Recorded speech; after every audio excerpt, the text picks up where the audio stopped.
Salut à tous. Bon, vous en avez forcément entendu parler, c'est littéralement l'affaire qui a enflammé les réseaux sociaux ces derniers temps. Aujourd'hui, on va faire un décryptage à froid et de manière totalement impartiale de cette fameuse confrontation entre Axel Merrill et Kimi Makosso. Le but ici, s'en tenir strictement aux faits, analyser les points de désaccord et vraiment comprendre ce qui s'est dit.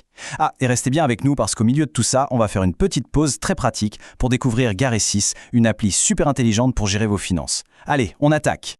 Au programme pour cette analyse, on commence par les origines de l'embrouille, on enchaîne avec le cœur des désaccords, puis on va identifier comment les médias s'en sont mêlés.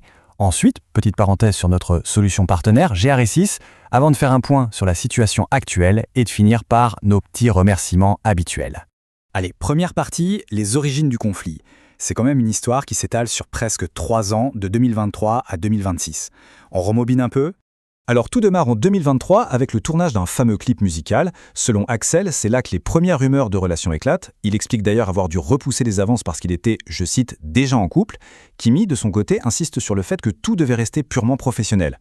Ensuite, la situation s'embourbe.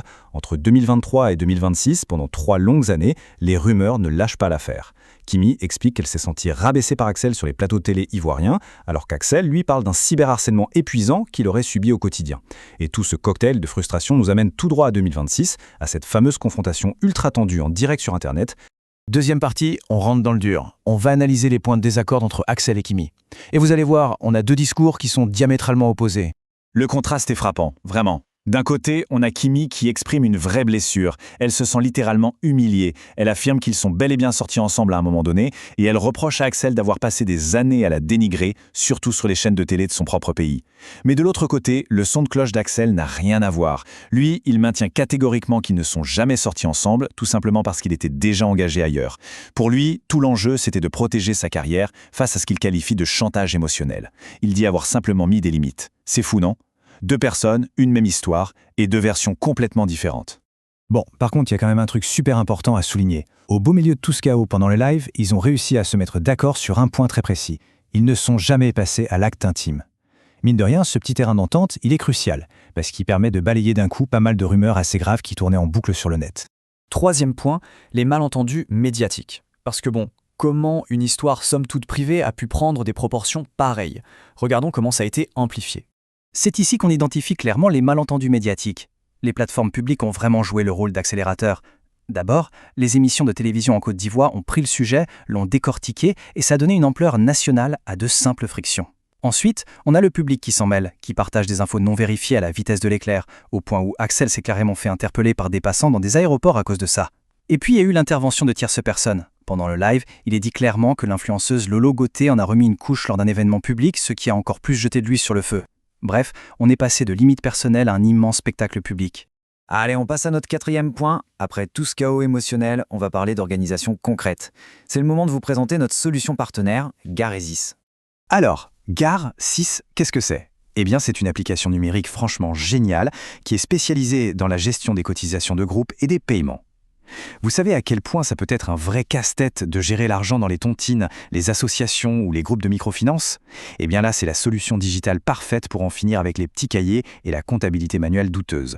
Tout devient super transparent. Ce qui est super bien pensé avec cette application, c'est qu'il y a 2 accès distincts. D'un côté, on a une interface complète et hyper robuste pour les entreprises ou les gestionnaires qui centralisent tout, et de l'autre, une interface claire et simplifiée pour les clients directement sur leur smartphone. Vous voyez l'état de vos cotisations, les cases remplies, le suivi en temps réel, c'est juste redoutable d'efficacité et vraiment facile à prendre en main. Donc, pour faire simple, Garesis est développé par Cercle Delta. Pour avoir l'application, il faut aller sur le site www.cercledelta.com. Je répète, www.cercledelta.com. N'hésitez pas à y faire un tour, c'est vraiment un outil qui change la donne pour l'organisation financière. Retour à notre décryptage, avec notre 5e partie, la situation actuelle. Où en sont-ils après 3 ans de conflit ?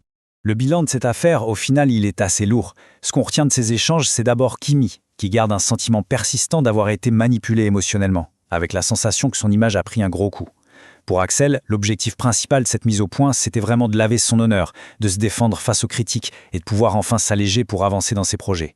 Mais au-delà de savoir qui a tort ou raison, ce qui ressort surtout, c'est le fardeau psychologique immense que représente le cyberharcèlement pour les 2. Ce sont des cicatrices profondes qui, honnêtement, vont mettre beaucoup de temps à s'effacer. 6e et dernière partie, c'est le moment de la communauté. Avant de se quitter, on veut absolument souhaiter la bienvenue à ceux qui nous rejoignent. Je tiens à remercier tout particulièrement Nimex, Aristide Gidonou et Garba Magazi. Ce sont tout simplement nos 3 derniers abonnés qui ont rejoint notre compte. Un immense merci à vous 3 pour votre soutien. Ça fait super plaisir de vous voir arriver dans la communauté de décryptage. Alors pour terminer là-dessus, on peut légitimement se poser la question, la vérité finira-t-elle par émerger totalement un jour de tout ce chaos médiatique ? Je vous laisse y réfléchir. En tout cas, je vous invite vivement à vous abonner pour ne plus manquer les prochaines informations et nos futurs décryptages. Rejoignez la communauté. Prenez soin de vous. Les cases blanches vides sont réservées aux partenaires souhaitant nous rejoindre.